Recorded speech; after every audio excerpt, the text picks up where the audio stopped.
The film begins in 1975 at an orphanage in Spain, a place for children who have no one else in the world. Among them is a girl named Laura, who is seen playing with her friends. Later, Laura is adopted, and the story jumps forward 30 years. Laura is now married and lives with her husband and their 7-year-old son, Simon. Laura has recently bought the orphanage where she spent her childhood, intending to restore it and care for children there. The family moves in, and one day, while playing, Simon tells his parents about his 2 invisible friends. They dismiss it as childish imagination. The next day, Laura shows Simon a cave on the seashore. Simon goes inside, and when he doesn't return after a long time, Laura follows him. She sees Simon talking to someone, but finds no one there except children's footprints. On the way home, Simon leaves a trail of shells, hoping his new friend will follow them. The next day, an old woman arrives, introducing herself as a social worker and doctor. She discusses Simon with Laura and reveals that he is adopted, showing Laura his medical file. The social worker explains that she treated Simon for a pre-existing condition before his adoption and wishes to continue his care. Laura, whose husband is also a doctor, refuses and insists on managing Simon's treatment at home. She takes the file and asks the social worker to leave. Upon reviewing the file, Laura confirms Simon's condition. Wanting to shield Simon from the truth about his adoption and illness, she hides the file in a locked closet and keeps the key. That night, Laura is awakened by a noise coming from the shed. She finds the social worker searching there. Alarmed, Laura wakes her husband. They investigate, but the social worker is gone. The next morning, Laura finds shells scattered along the path, the same shells Simon left. Simon tells Laura he now has 6 invisible friends and that he will soon become like them, always with them. Laura finds this unsettling. She then sees Simon's drawing of his 6 invisible friends, one wearing a mask. Each child holds something. When Laura asks Simon what they are holding, he explains that his friends steal things and hide them, creating a game of clues for the owner to find them. If the owner succeeds, the friends grant a wish. Simon explains he is playing this game to find his coins, which his friends have hidden. Laura realizes Simon is playing the game with her. Following the clues, she searches Simon's room, the garden, another room, and the kitchen. Finally, Simon finds the key to the closet where Laura hid his file, discovering it amongst his coin collection. He is happy to find his coin, but Laura, upset, scolds him. Simon then reveals that he already knows he is adopted. "I have a disease, and I will die soon." Upon hearing this, Laura loses control, screaming and demanding to know who told him. Simon replies that Thomas, his masked invisible friend, did. Laura is shocked. The next day, a party is held for the children Laura plans to adopt. When she invites Simon, he refuses, insisting on visiting Thomas's house. Laura refuses, saying they have a party at home, leading to an argument. When Simon becomes defiant, Laura slaps him, immediately regretting it. Upset, Simon runs off. Laura searches the house to apologize and convince him to return, but he is nowhere to be found. She then sees a child wearing the same dress and mask as Thomas in Simon's drawing.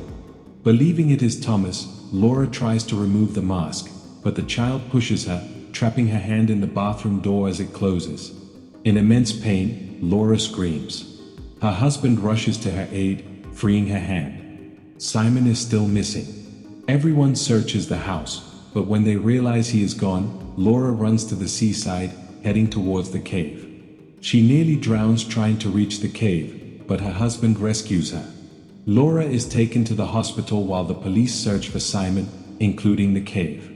Her husband informs her that the police found nothing. Laura insists she saw Simon outside the cave, prompting her desperate run. A police doctor suggests it was an illusion, speculating that Simon might have been kidnapped by someone they know. Laura and her husband immediately suspect the social worker.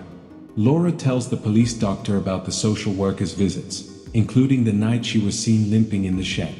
However, the police doctor informs them that no social worker by that name exists.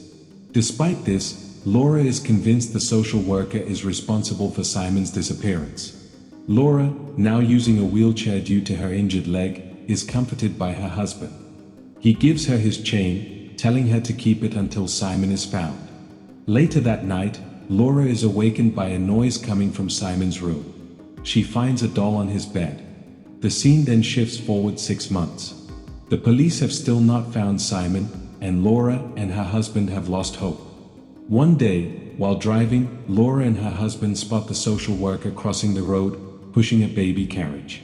They are filled with hope that Simon might be with her.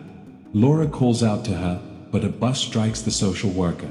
Laura screams and rushes to the baby carriage, finding another doll identical to Thomas, complete with a mask. Her husband confirms that the social worker is dead.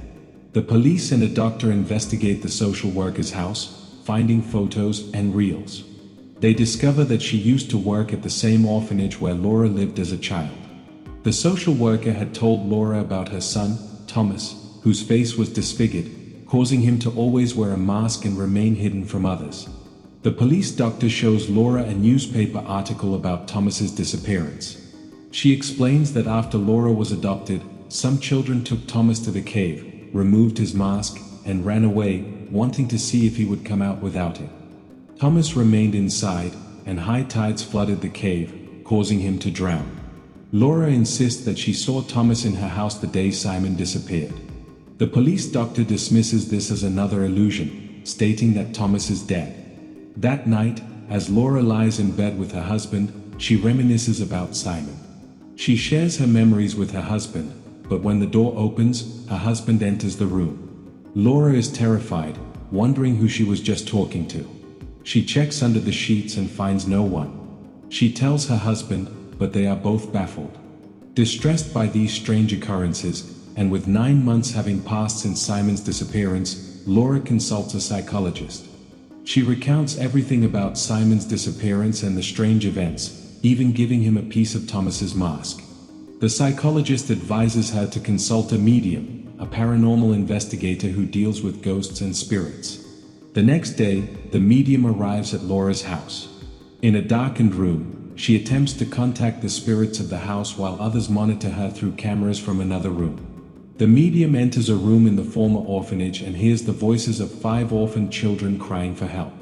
The sounds are also audible to those in the other room through audio equipment.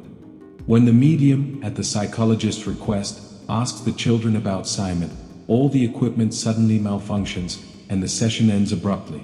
After everyone gathers, the medium apologizes to Laura for not finding Simon. She explains that people who are dying or near death can sometimes see souls. This makes Laura think Simon was sick, so perhaps that allowed him to see the souls he called his invisible friends. Laura's husband dismisses this as nonsense and asks the professor and everyone to leave. The medium tells Laura, "You are a mother, and it is your love for your child that will help you find Simon. You just have to pay attention to everything and notice the smallest things." Laura returns to the room where the medium heard the children's voices.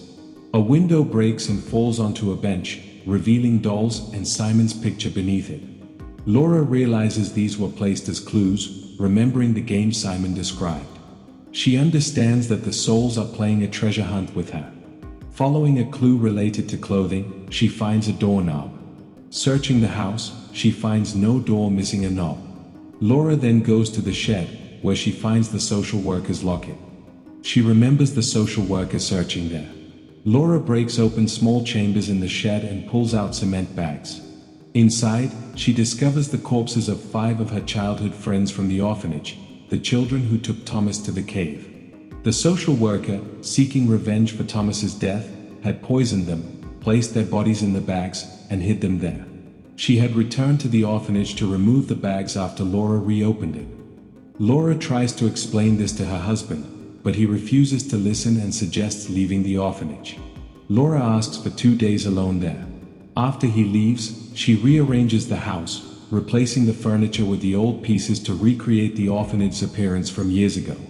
She puts on an orphanage worker's uniform, sets food on the dining table, and places her friends' dolls on the chairs. Using the doorknob, she calls out to her friends' souls.